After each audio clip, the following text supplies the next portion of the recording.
Ready? Start. Sir, I would submit that the partnership firms, proprietary firms, private limited companies are nothing but glorified partnerships, and the Act should be amended in such a manner that the small private companies are kept outside the purview of this department. Only then the government department can concentrate on the really larger violations where companies have started doing badly, but the balance sheet does not reflect that, with the result that more people start putting deposits and face difficulties later. There are investment companies about which the people do not know, and they do not know whether they have the approval of the Reserve Bank of India or not. And by the time the government machinery acts, a large number of people find themselves duped by these companies, and these companies cannot be stopped unless the company law department is vigilant.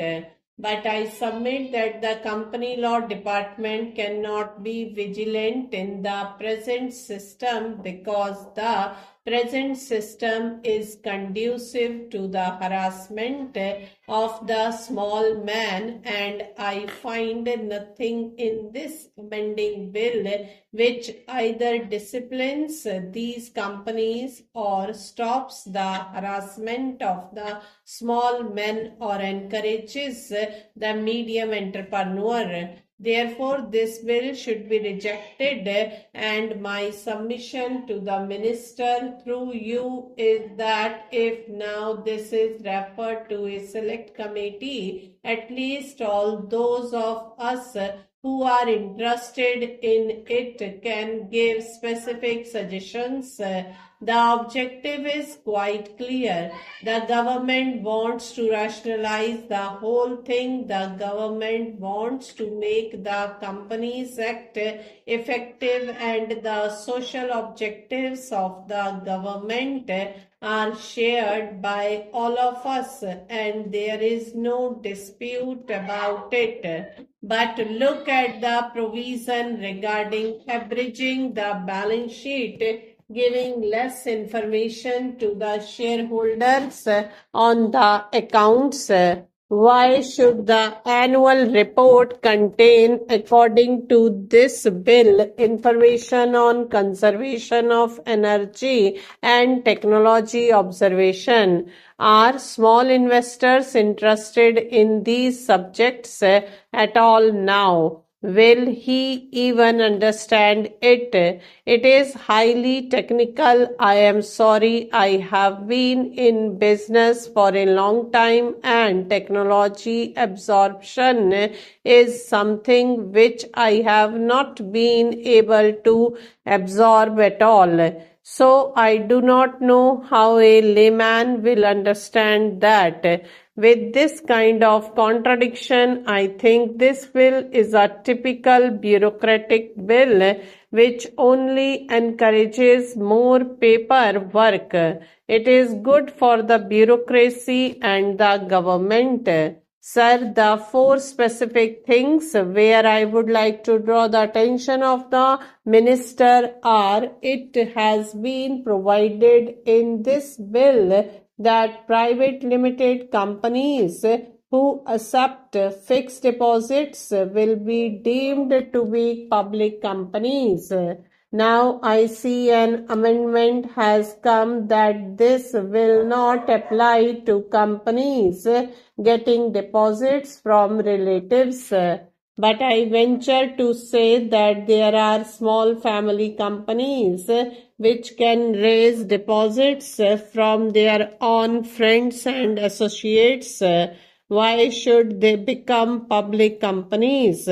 They are not getting money from the public in the wider sense. If they are getting loans, they are small loans from commercial banks against securities.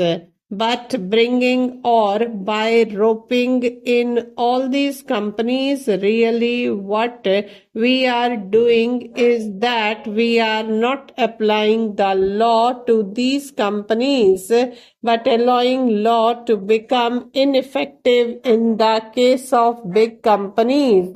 And this is precisely what is happening. For instance, in Mumbai or Calcutta, there are big corporations, companies which deserve to be closely monitored whether they are following the companies or not. This cannot be done, howsoever great our desire may be, with a limited number of staff, and every year we probably can go on increasing the personnel in the company law department, but the administration of the act cannot be effective unless we do an ABC analysis and see that only those companies where public money is really involved are closely monitored. And there I say I am totally against this whole concept where we go on providing penalties for infringement. Penalty should act as a deterrent. How far are we able to deter the large companies from violating the law? Here I see a very strange amendment that in the case government does not approve the managing director's appointment, the managing director will be fined rupees 500 per day for the number of days that he refuses to vacate the office. I do not understand this logic. The law should be that government has not approved the managing director's appointment and the managing director should therefore have vacated the office from the moment government has disapproved of it. But to provide a penalty of a few hundred rupees in the event of his continuing in office for the period when government had disapproved the appointment is very strange. The whole Companies Act should be looked at afresh. There should be a select committee, or the honorable minister can on his own bring a motion for a joint committee of both houses. Nothing will be lost if this bill is not passed immediately. The bill should be made thorough. Stop.